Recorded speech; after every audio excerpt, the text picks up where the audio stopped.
अस्सलाम वालेकुम dear students, कैसे हैं आप सब लोग। हम आज से पहले ऑर्डर 4, 6, 7 जो है ना उसको डिस्कस कर चुके हैं, प्लीडिंग के बारे में जो था। और ऑर्डर 8 भी जो है ना हम उसको भी डिस्कस कर चुके हैं। ऑर्डर 8 भी जो है ना हम उसको भी डिस्कस कर चुके हैं। आज जो हम इसका ऑर्डर स्टार्ट करने वाले हैं वो ऑर्डर 14 है। अच्छा, इसके बीच में ऑर्डर 10, 11, 12 थे, 13 वो इतने ज़्यादा इंपॉर्टेंट ही थे, उसको स्किप कर रहा हूँ मैं। तो अब हम ऑर्डर 14 जो है ना वो आज स्टार्ट करने वाले हैं। ऑर्डर 14 जो है ना बहुत इंपॉर्टेंट ऑर्डर है। ये फ्रेमिंग ऑफ इश्यूज़ के बारे में, जब कोर्ट ने इश्यूज़ फ्रेम करने होते हैं तो ये उसके बारे में है।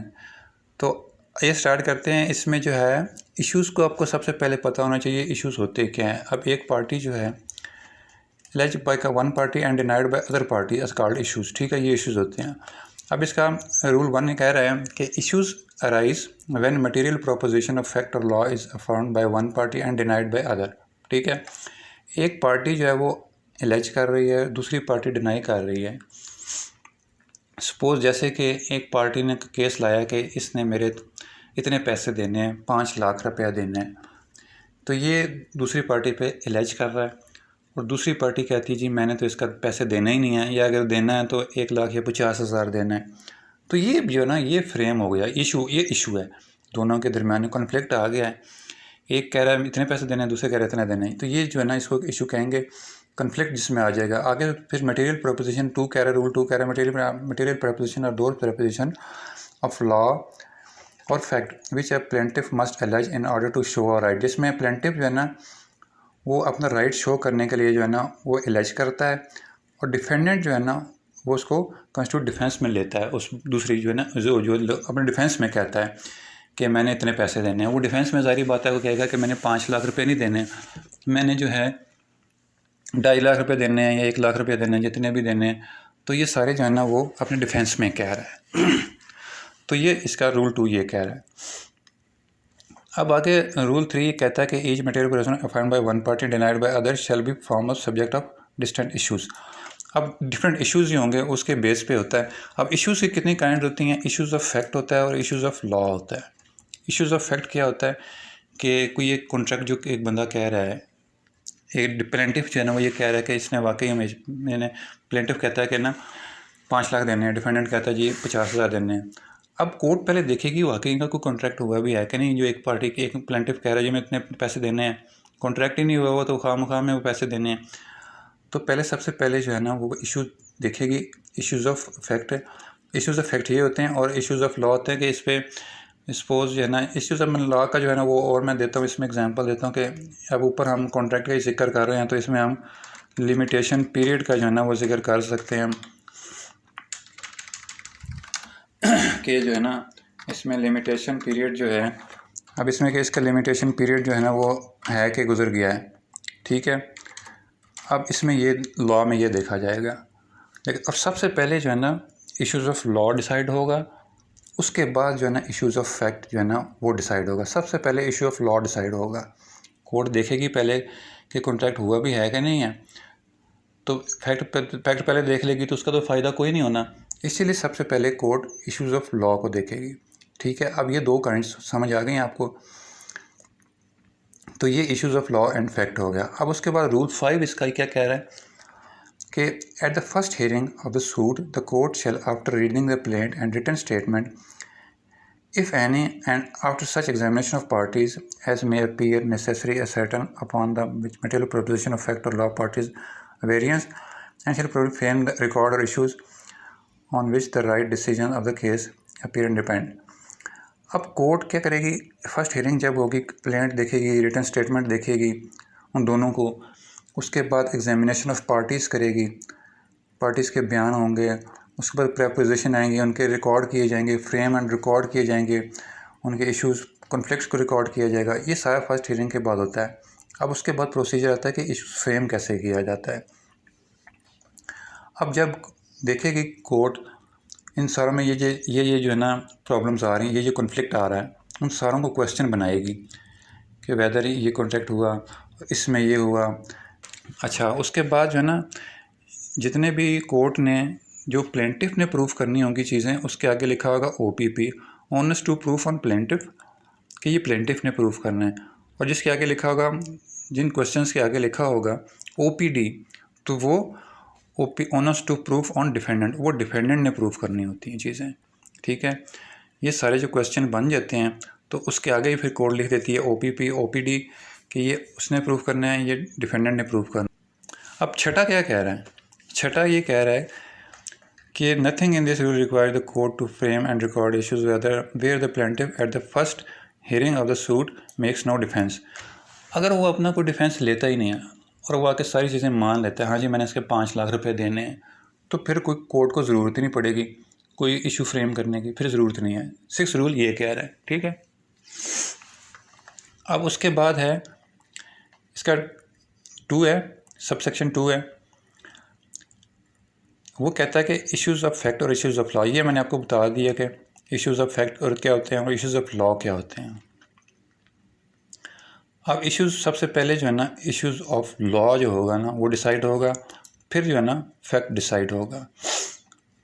उसके बाद 3 जो है ना इसका ये कहता है कि मटेरियल फ्रॉम विच इश्यूज़ में बी फ्रेम्ड। कौन कौन से मटेरियल्स हैं जिनसे हम इश्यूज़ को निकाल सकते हैं। अब वो मटेरियल्स ये हैं। ए कह रहा है कि allegations made on both part oath, जो कि ओथ पे दोनों पार्टीज एक दूसरे पे एलिगेशंस लगाती हैं वो, और by person present on the behalf और made of the pleaders of such party. जो पर्सन आता है खुद आता है और उसके बिहाफ पे जो प्लीडर आता है वो जो एलिगेशंस लगाते हैं पार्टीज़ एक दूसरे पे, तो वो उनसे फ्रेम किया जा सकता है इश्यूज़। और एलिगेशंस मेड इन प्लीडिंग्स, जो प्लीडिंग्स में एलिगेशंस लगाई गई हैं प्लेंट और रिटन स्टेटमेंट में, और आंसर टू इंटेरोगेटरीज, और जो क्वेश्चन आंसर्स होते हैं कोर्ट में एक दूसरे से पूछे जाते हैं, हाँ भाई तुमने इससे दिए हैं कि नहीं दिए, उनसे भी जो है ना फ्रेम किया जा सकता है इश्यूज़। और तीसरा जो है ना कंटेंट ऑफ डॉक्यूमेंट, जो डॉक्यूमेंट्स प्रूफ किए जाते हैं, डॉक्यूमेंट्स दिए जाते हैं कोर्ट में, तो कोर्ट उनको इंस्पेक्ट करेगी कि वाकई ये कॉन्ट्रैक्ट हुआ था कि नहीं हुआ था। तो ये जो है ना इस तरह से फ्रेम किए जाते हैं इश्यूज़। नंबर 1 आपको एलिगेशंस, दूसरे पार्टी दूसरे पे एलिगेशन लगाती हैं, फिर प्लेंट और रिटन स्टेटमेंट देखे जाते हैं, फिर क्वेश्चन आंसर जो कोर्ट करती है उनसे फ्रेम किया जाता है, फिर कंटेंट ऑफ डॉक्यूमेंट्स। ये सारी चीज़ें जो है ना इनसे जो है ना इश्यूज़ को जो है ना इनसे फ्रेम किया जा सकता है। ये हेल्प आउट करते हैं, इनसे ये सारी हेल्प करते हैं। ये सारी जो है ना चीज़ें जो है ना मटीरियल्स जो है ना ये हेल्प करते हैं इश्यूज़ को फ्रेम करने में। अच्छा, उसके बाद 4 इसका कह रहा है कि कोर्ट में examine witness document before framing of issues. जब भी फ्रेमिंग ऑफ इश्यूज़ करने होते हैं ना तो कोर्ट उससे पहले क्या देखेगी, एग्जामिनेशन ऑफ पर्सन करेगी कि इस पर्सन के एग्जामिनेशन के बारे में बगैर जो है ना हम फ्रेम इशू नहीं कर सकते। और इंस्पेक्शन ऑफ डॉक्यूमेंट्स कोई है तो डॉक्यूमेंट्स मंगवाएगी कोर्ट के, इसके बगैर तो जो है ना अगर आपने कुछ सॉल्व करना है प्रॉब्लम तो ये जो है ना इन डॉक्यूमेंट्स को प्रूफ करना लाजमी है, ठीक है। कोर्ट कहता है जी where the court is opinion the issues can not be correctly framed without the examination of some person.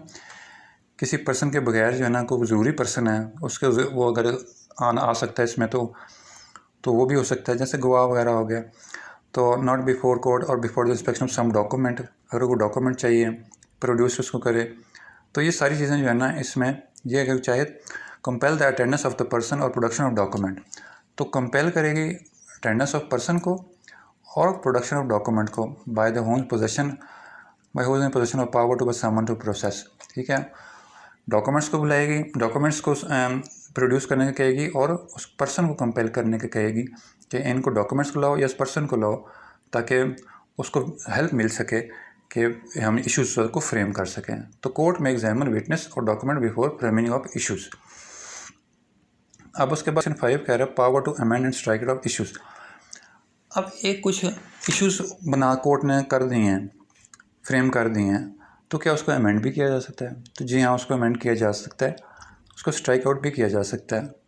The court, लेकिन डिग्री पास होने से पहले, द कोर्ट में at any time before passing a degree pass करने से पहले amend the issues और frame additional issues, और अमेंड भी कर सकती है इश्यूज़ और एडिशनल इश्यूज़ को भी फ्रेम कर सकती है जो कि उसको मुनासिब लगता है, सही लगता है। And all such amendments additional issues may be necessary for determining the matter of controversy between the parties. और जितनी भी ये इश्यूज़ हैं, ये determine controversies between the parties हैं, उनको फ्रेम करने के लिए हम कर रहे हैं तो जो भी कोर्ट समझती है तो वो उसको फ्रेम भी कर सकती है, उसको अमेंड भी कर सकती है, और कोई एडिशनल जो है ना इश्यूज आने हैं ला भी सकती है, ऐड भी कर सकती है, तो भी कोर्ट कर सकती है। तो कोर्ट में आल्सो, अगला 2 कह रहा है इसका, कोर्ट में also at any time before passing a decree strike out an issue that appear to be wrongly frame और इंट्रोड्यूस। अगर कोई रॉन्गली फ्रेम हो गया इशू तो उनको भी अमेंड किया जा सकता है, स्ट्राइक किया जा सकता है। ठीक है, तो ये जो है ना 5 ये कह रहा था कि हम इसको डिग्री जो इश्यूज़ हैं उनको स्ट्राइक आउट भी कर सकते हैं और अमेंड भी कर सकते हैं। अब छठा जो है इसका कह रहा है question to fact or law by agreement by stated in form of issues. अब पार्टीज़ ये कह सकती हैं कि हम अपना इश्यूज़ खुद फ्रेम कर लेते हैं। अब उसके लिए फिर एग्रीमेंट इन राइटिंग ज़रूरी है। अब एग्रीमेंट इन राइटिंग किस चीज़ का हो सकता है, मतलब किसी ने पैसे देने हैं, सम ऑफ मनी, जैसे मैं आपको एग्जांपल लेके चल रहा हूँ, कोई प्रॉपर्टी का एग्रीमेंट हो सकता है, और abstain from doing some particular act और टू डू समथिंग, किसी को कुछ काम करने को कहा जा सकता है और किसी को काम करने से रोका जा सकता है। इसके बारे में जो है ना एग्रीमेंट बनाया जा सकता है कि हम अपने सारे इश्यूज खुद लिख लेते हैं और एक एग्रीमेंट बना लेते हैं। वो एग्रीमेंट किस चीज़ का होता है, सम ऑफ मनी का हो सकता है, प्रॉपर्टी का हो सकता है, किसी को काम करने या ना करने का कहा जा सकता है, उसमें ये हो सकता है एग्रीमेंट। अब इसके जब एग्रीमेंट तैयार हो गया तो फिर एग्रीमेंट के बाद कोर्ट उसको देखेगी कि वाकई जो है ना एग्रीमेंट गुड फेथ में हुआ है, एग्जीक्यूट हुआ है, और फिर उसके बारे में प्रोनाउंस कर देगी जजमेंट को, कि उसके बाद जजमेंट जो है ना प्रोनाउंस हो जाएगी। अब कोर्ट क्या देखेगी, तो court whether the court is satisfied after making such inquiry that the agreement was duly executed, कि ड्यूली एग्जीक्यूट हुआ था, दोनों पार्टीज़ में गुड फेथ में हुआ था, कोई प्रेशर नहीं था दोनों पे, कोई किसी दूसरे ने किसी पार्टी पे प्रेशर नहीं डाला। दूसरा है दैट द सब्सटेंशियल इंटरेस्ट, दोनों पार्टीज़ का इंटरेस्ट था इसमें। दी थर्ड है सी है that the some fit to be tried and decided, और ये डिसाइड हो सकता है। अब तो जब सारा कुछ कोर्ट देख लेगी तो कोर्ट उसके बारे में फाइनल जजमेंट जो है ना वो प्रोनाउंस करेगी। Pronounce judgement according to the term of the agreement, जो भी इनका एग्रीमेंट है उसके मुताबिक जो है ना वो जजमेंट प्रोनाउंस करेगी। Upon the judgement pronounce decree shall follow, और उसके डिग्री जो है ना फॉलो करेगी उसकी। ठीक है, तो ये जो है ना ये सारा प्रोसीजर था फ्रेमिंग ऑफ इश्यूज़ का। अब मैं आपको इसको ऑर्डर 14 को समराइज़ करके अगर कहूँ तो सबसे पहले इश्यूज़ देखे जाएंगे कि इन दोनों पार्टीज़ में इश्यूज़ क्या हैं। एक पार्टी एलाइज कर रही है, दूसरी पार्टी डिनाइड कर रही है, तो ये इश्यूज़ हो गए। फिर हमने देखा इश्यूज़ ऑफ फैक्ट हो गया, इश्यूज़ ऑफ लॉ हो गया, वेदर द कॉन्ट्रैक्ट एग्जिस्ट करता है कि नहीं करता। इश्यूज़ ऑफ लॉ ये है कि दूसरी पार्टी ये कह सकती है जी अगर कैसे ऐसा हुआ भी था तो इसमें लिमिटेशन पीरियड है, अप्लाई होता है कि नहीं होता। ये इश्यूज़ ऑफ लॉ हो गया। तो उसके बाद हमने देखा कि इश्यूज़ फ्रेम कैसे किए जाते हैं। कोर्ट देखेगी, रिज़ल्ट देखेगी दोनों का, कि क्वेश्चन बनाएगी कि हाउ टू फ्रेम इश्यूज़ में ये आता है कि क्वेश्चन बनाएगी कि कॉन्ट्रैक्ट हुआ कि नहीं हुआ, और डिफेंडेंट का देखा जाएगा कि इसने ये प्रूफ करना है, प्लेंटिफ ने ये प्रूफ करना है, ओपीपी ओपीडी ये होता है। फिर अब छठा में आगे रूल में कहा गया था कि अगर कोई डिफेंडेंट जो है ना वो सारी चीज़ों को मान लेता है आके कि हाँ जी मैंने इसके 5 लाख देते हैं, तो फिर फ्रेम करने की ज़रूरत ही नहीं है इश्यूज़ को। ठीक है, 6 पॉइंट ये कह रहा था, इसका 6 रूल ये कह रहा था। फिर आगे हमने issue of fact and law देखा, वो आपको बता दिया मैंने। मटेरियल्स फिर हमने देखे कि किन किन मटेरियल से इश्यूज़ को फ्रेम किया जा सकता है। एलिगेशंस लगाती हैं पार्टीज़ एक दूसरे पे, प्लेंट और रिटन स्टेटमेंट को देखा जाता है। क्वेश्चन एंड आंसर देखती है कोर्ट, जो क्वेश्चन करते हैं आंसर क्वेश्चन जो अदालत करती है पार्टीज़ से, फिर उनके आंसर से और डॉक्यूमेंट से प्रोड्यूस किए जाते हैं, इनसे जो है ना वो इश्यूज़ फ्रेम किए जा सकते हैं। फिर उसके बाद कोर्ट एक नतीजे पर पहुँचती है। उसके बाद विटनेसेस का हमने देखा कि कोर्ट डॉक्यूमेंट्स और विटनेस को बुला सकती है, अमेंड कर सकती है।